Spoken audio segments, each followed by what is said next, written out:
Everyone, my self Anish Patil और हम acute inflammation discuss कर रहे थे। लास्ट लेक्चर तक हमने मीडिएटर्स ऑफ इन्फ्लामेशन सारे के सारे डिस्कस कर लिए थे। आज हम एंटी इन्फ्लामेटरी मीडिएटर्स और morphological types of acute inflammation discuss करेंगे। सबसे पहले एंटी इन्फ्लामेटरी मीडिएटर्स। ये तीन एंटी इन्फ्लामेटरी मीडिएटर्स है। बेसिकली है TGF बीटा, जिसमें TGF मतलब ट्रांसफॉर्मिंग ग्रोथ फैक्टर है। फिर इंटरल्यूकिन 10 और 4 और 13 भी होते हैं, पर मेजरली इंटरल्यूकिन 10 ही होता है। और फिर लाइपोक्सिन्स LXA4 हो गया, LXB4 हो गया।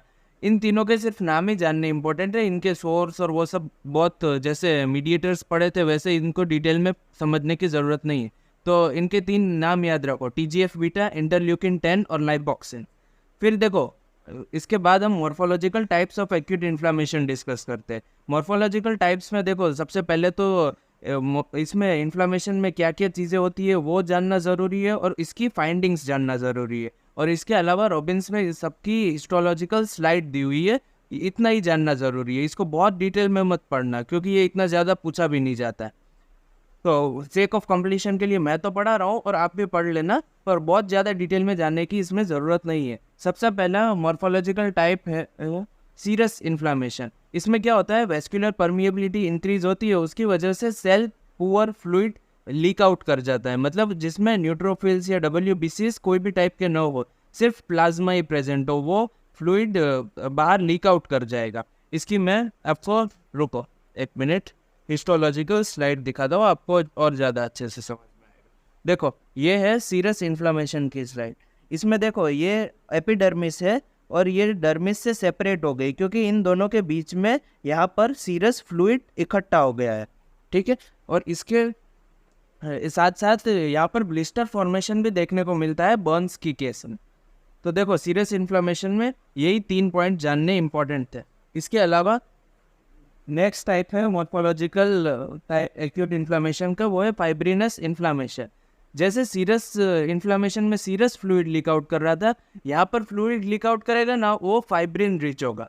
और फाइब्रिन रिच होगा तो मतलब उसको हम प्रो कोएग्यूएबल स्टेट कह सकते हैं, क्योंकि फाइब्रिन क्लॉटिंग में उसके सारे फंक्शंस तो आपको पता ही होंगे। तो देखो, ये फाइब्रिनस इन्फ्लामेशन कहाँ पर देखने को मिलता है, या तो प्लूरा में देखने को मिलेगा, पेरिकार्डियम में देखने को मिलेगा। पेरिकार्डियम का फिगर रॉबिन्स में दिया हुआ है तो वो खास देख लेना, और मेनिंजाइटिस में भी देखने को मिलेगा। माइक्रोस्कोपिकली देखें ना तो ये फाइब्रिन है वो एकदम होमोजेनस पिंक सब्सटेंस होता है। देखो, सबसे पहले ये देखो, ये हार्ट है और ये पेरिकार्डियम है। ये पेरिकार्डियम है वो हार्ट से एकदम स्टिक कर जाएगा, किसकी वजह से, फाइब्रिन रिच डिपॉजिट्स की वजह से।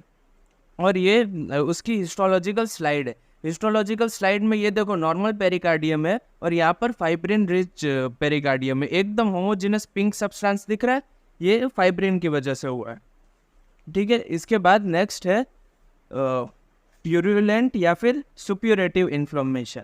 इसमें देखो, इसमें प्रोडक्शन और डिपोजिशन ऑफ पस होता है, मतलब पस डिपॉजिट होगा बहुत ज़्यादा। और पस क्या होता है, नेक्रोटिक टिश्यू होता है, मेनली लिक्विफाइड नेक्रोटिक टिश्यू होता है। और उसके साथ साथ न्यूट्रोफिल्स भी बहुत ही ज़्यादा क्वांटिटी में देखने को मिलते हैं। और आपने एप्सेस वर्ड सुना होगा, जहाँ पर भी पस हो और वो एक जगह पर लोकलाइज्ड हो जाए तो उसको एप्सेस बोलते हैं। देखो देखो, इसका फिगर दिखाता हूँ। ये देखो, यहाँ पर जहाँ पर एरो पॉइंट कर रहे हैं ना, वो सारे एप्सेस है, मतलब लोकलाइज्ड पस के रीजन है। और इसके अलावा ये जो हिस्टोलॉजिकल स्लाइड है ना, इसमें न्यूट्रोफिल का बहुत ही ज़्यादा इनफिल दिख रहा है, और उसके साइड साइड में रेड दिख रही है ना, वो कंजेस्टेड ब्लड वेसल्स है। ठीक है, ये स्लाइड भी आप ध्यान रख सकते हो। फिर देखो, लास्ट टाइप का एक्यूट इन्फ्लामेशन है जिसको हम अल्सर बोलते हैं। अल्सर किसकी वजह से होता है, देखो, इन्फ्लेम टिश्यू है वो एपिथेलियम में प्रेजेंट हो या म्यूकोसल सरफेस में प्रेजेंट हो, वो शेड ऑफ हो जाएगा ना तो उसको हम अल्सर बोलेंगे।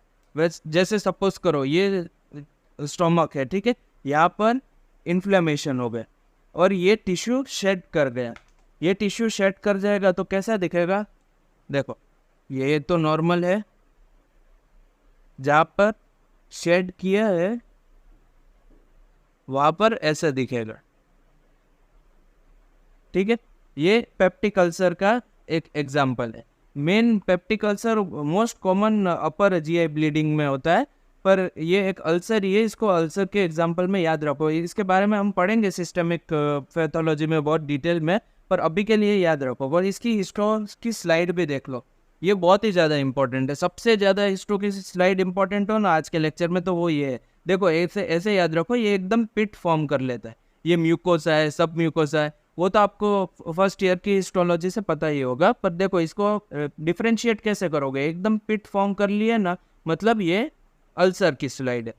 देखो मॉर्फोलॉजिकल टाइप्स तो कंप्लीट हो गए एक्यूट इन्फ्लेमेशन के। अब आपको हिस्टोलॉजी की स्लाइड कैसे पहचानोगे वो समझ लो। देखो सबसे पहले सीरियस इन्फ्लेमेशन था, उसमें डर्मिस और एपिडर्मिस के बीच में सीरियस फ्लूइड लीक आउट कर जा रहा था, ठीक है, ऐसे पहचान लेना। फिर नेक्स्ट था फाइब्रिनस इन्फ्लेमेशन, उसमें फाइब्रिन एकदम होमोजेनस पिंक सब्सटेंस होता है, तो उसकी वजह से बहुत ही ज़्यादा पिंक डिपॉजिट्स देखने को मिलते हैं।